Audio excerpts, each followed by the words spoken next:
Brothers, అందరికీ నమస్తే. Welcome to my channel. నేను ఈరోజు ఇండియా నుంచి కోవిడ్కి అయితే పోతుండా. వచ్చి 2 నెలలు 9 అయిపోయింది. ఇప్పుడు పిల్లలను భార్యను విడిచిపెట్టి అయితే పోతుండా. మా చిన్న పాప అయితే చాలా ఏడ్చింది, మా పెద్ద పాప కూడా ఏడ్చింది, భార్య ఏడ్చింది. తప్పదు, కోవిడ్ అయితే నేను ఖచ్చితంగా పోవాల్సిందే. కాబట్టి అయితే నేనైతే ఇప్పుడు పోతుంది. కారులో చెన్నైకి అయితే వచ్చిన. మైదుకూరు నుంచి చెన్నైకి 2000 అయితే కారు మాట్లాడుకున్నా.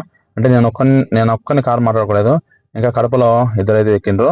నేను మైదుకూరు నుంచి చెన్నైకి ఇచ్చిన డబ్బులు అయితే 2000. ఇంకా వాళ్ళు ఎంత ఇచ్చిందో తెలియదు. లాస్ట్ నేను 4 గంటలకి లోపలికి అయితే బోర్డింగ్ అయితే ఉంది. 3:30కి అయితే ఎయిర్పోర్ట్కి అయితే వచ్చిన. అతను తొందరగా తీసుకొని వచ్చినాడు. ఇంకా ఇప్పుడు మేము ఈ లోపలికి పోతున్నాం. ఇది కారు పార్కింగ్ చేసి మమ్మల్ని పొమ్మని చెప్తే ఇదిగో మేము దీంట్లోంచి ఎయిర్పోర్ట్ లోపలికి అయితే పోతున్నాము. ఇప్పుడు రైట్ సైడ్ లో కార్ పార్క్ చేసిండ్రు. లోపల ఇటంగా చక్కబోతే లోపలికి ఎయిర్పోర్ట్ లో పోవాలి. ఏమో కానీ కోవిడ్ నుంచి వచ్చేటప్పుడు అయితే ఇండియాకు ఆనందంగా సంతోషంగా అయితే తొందరగా ఎప్పుడెప్పుడు పోతామా అనిపిస్తుంది. ఇప్పుడు ఇండియా నుంచి కోవిడ్కి పోతుంటే చాలా బాధగా అయితే ఉంది. అందరిని విడిచిపెట్టి, పిల్లలను భార్యను అందరిని విడిచిపెట్టి పోతా అంటే చాలా బాధగా అయితే ఉంది. మళ్ళీ 2 ఏళ్ళ దాకా అయితే ఇంకా రానికైతే ఉండదు. ఏం చేయాలి కానీ కొన్ని ఆర్థిక పరిస్థితుల పట్ల కోవిడ్కి అయితే ఖచ్చితంగా పోవాలి. నేను పోయి తీరాల్సిందే. కాబట్టి అయితే పోతున్నా నేను. ఇదిగో వీళ్ళు నాతో పాటు ఇద్దరు వచ్చిన వాళ్ళు కడపళ్ళు. వీళ్ళు కార్లో నాతో పాటు వచ్చిండ్రు. ఇంకా వాళ్ళది ఎయిర్ ఇండియా, వాళ్ళది ఇండిగో. నాది ఎయిర్ ఇండియా, వాళ్ళది ఇండిగో. వాళ్ళ రాత్రి 10:30 కాబట్టి వాళ్ళు లేట్గా అయితే పోతారు. నేను ఇప్పుడు లోపలికి వచ్చేసిన. ఇదిగో లోపలికి వచ్చేసిన నేను ఎయిర్పోర్ట్ లోపలికి. ఇక్కడ బ్యాగులు చెక్ చేసుకొని వాళ్ళు బ్యాగులు చెక్ చేస్తారు. బ్యాగులలో ఏమన్నా ఉన్నాయని చెప్పేసి చెక్ చేసుకొని మన హ్యాండ్ బ్యాగ్ మన కాడే ఉంటుంది. లగేజ్ బ్యాగ్ అయితే ఇంకా దాంట్లో చేస్తే అది విమానం బ్యాగ్ అయితే తీసుకుపోయి విమానంలో పెట్టేస్తారు.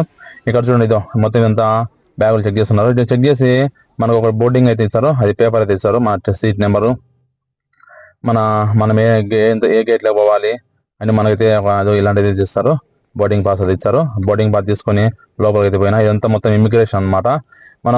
మనకు పాస్పోర్ట్ లో స్టాంపింగ్ వేసి వాళ్ళు పంపించేస్తారు, ఇమిగ్రేషన్ చేస్తారు అనమాట. ఇవన్నీ అవే.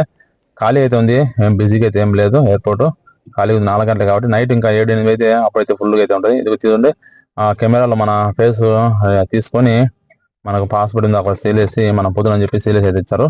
ఇంకా నుంచి పోయిన తర్వాత మన హ్యాండ్ బ్యాగ్ అయితే చెక్ చేస్తారు. ఇక్కడ కొంచెం ముందు పోతే మన హ్యాండ్ బ్యాగ్ లో ఉన్న లోపల మన హ్యాండ్ బ్యాగ్ తీసేసి ఇంకా బెల్ట్, ఆ పర్సులో ఏమున్నా కూడా మొత్తం అన్ని తీసేసి పక్కన పెడితే వాళ్ళు చెక్ చేసి మనకు దాంట్లో ఏం లేకుంటే ఇంకా మన బ్యాగ్ మనకి ఇచ్చేస్తారు. మనం ఇంకా లోపలికి వెళ్ళిపోతుంది. చెక్ చేసుకుని లోపలికి అయితే వెళ్ళిపోతున్నా. ఇదే చెన్నై ఎయిర్పోర్ట్ లోపల అయితే సూపర్ అయితే ఉంది. లైటింగ్ మొత్తం అంతా, షాపులు, పెద్ద పెద్ద షాపులు అవన్నీ అయితే అక్కడ ఉన్నాయి. షాపింగ్ మాల్లలో రేట్లు బయట కన్నా త్రిబుల్ రేట్లు ఎక్కువైతే ఉంటాయి. కాబట్టి నేను పెద్దగా షాపింగ్ చేయరు, బాగా బలిసిన అయితే షాపింగ్ చేస్తారు. ఇక్కడ నుంచి ఇంకా చక్కగా వెళ్ళిపోతే వెయిటింగ్ హాల్ అయితే ఉంది. నాది ఫ్లైట్ 7:30 కాబట్టి కట్టమ్మ 5 అయిపోయింది. నేను పోయి లోపల వెయిటింగ్ హాల్లో కూర్చోండాలి. ఇంకా అట్లా చాలా మంది అయితే ఉన్నారు. ఆ టైంకి 7:30కి ఫ్లైట్ అయితే ఉంది. ఇటువంటి ఇవన్నీ మొత్తం షాపింగ్ మాల్లే. చక్కగా లోపల వెళ్ళిపోతే వెయిటింగ్ హాల్ అయితే వస్తుంది. పైన మనకు లోపల బాత్రూమ్లు ఉంటాయి, అవన్నీ ఉంటాయి.